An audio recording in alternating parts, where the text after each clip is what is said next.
Mon François de Paris,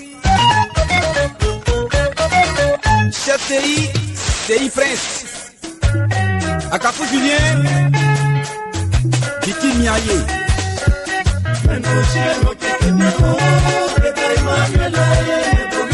Joyapo Philippe,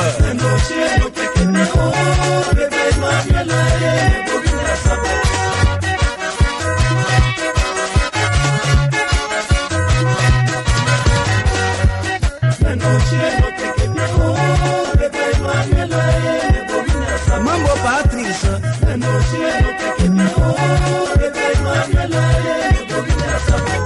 si me no me yete que me la titi que baba na bata.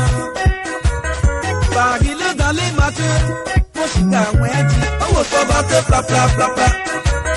Pain no fleur, kiki, tanga bata, kiki, bate chita bien ye, kiki, malota que le fait, kiki, et ce mec a fait tellement, kiki, donc c'est kiki.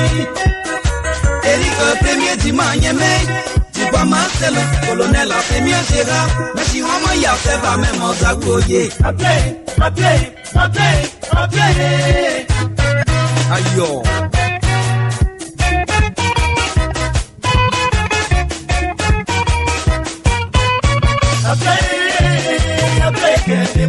Oh, pas au cas la joie, y'a plus j'envoie fait oye.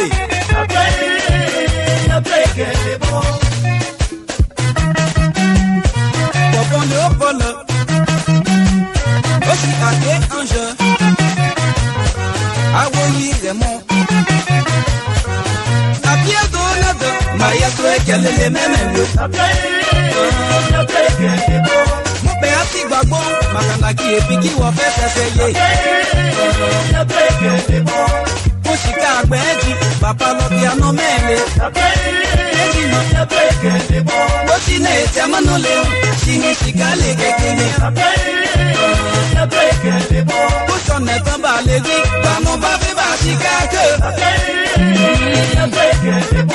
Peta Emmanuel o, Afrikotole. Misha Gelega o, Misha Goya Towa. Nyangi ya police ne o, Selipe la siabane. Colonel o mone apano, mone makaba yo. Mupayi bubu bibe o, wapo kameti jea. Pagile matinga yo, Biki wa fete sea. Akanda si makele o, mete magobi me yo. Anu afeli na o, mama e Biki wa fete dube. Pagile chapene so, ya pito mabobo. Pito se yi ya pelo jamais bi, Biki wa fete se. Kwasi ya ponse me, wonga me kwasi biti na ekeke mele. Abene ni kesa o, oneni otina. Kakupo lenye tagile kakujuti na enabanga meton. Ayela gote adamo isho Olivier die sebeneme.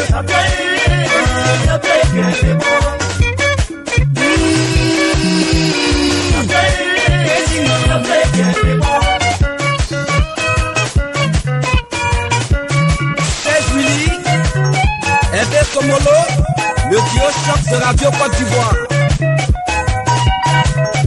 Et toi international, c'est la différence. C'est parti avec Michel Léon, la force tranquille. GG Feliciano.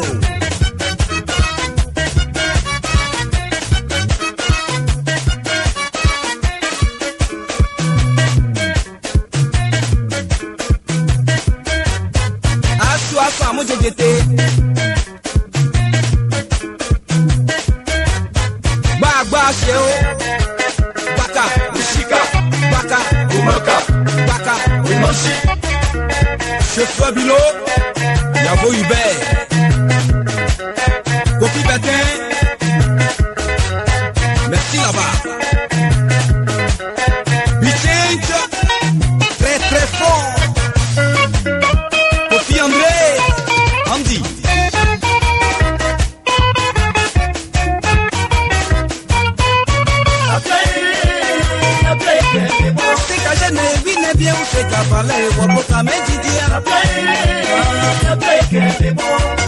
bouge un peu d'eau. Biki wa fait tête. Bayi qui nous félice oh. Nya ye wo ye o.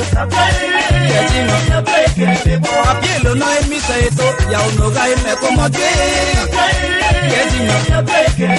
Ya kase me le te chalo. Biki wa fait doube.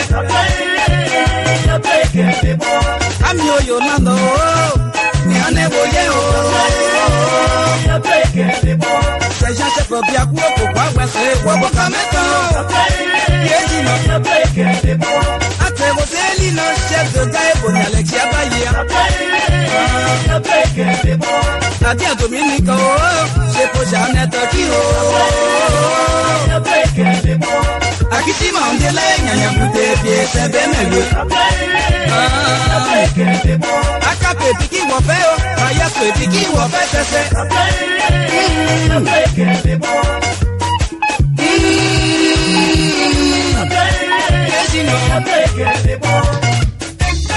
Lieutenant Salé, je suis au garde à vous.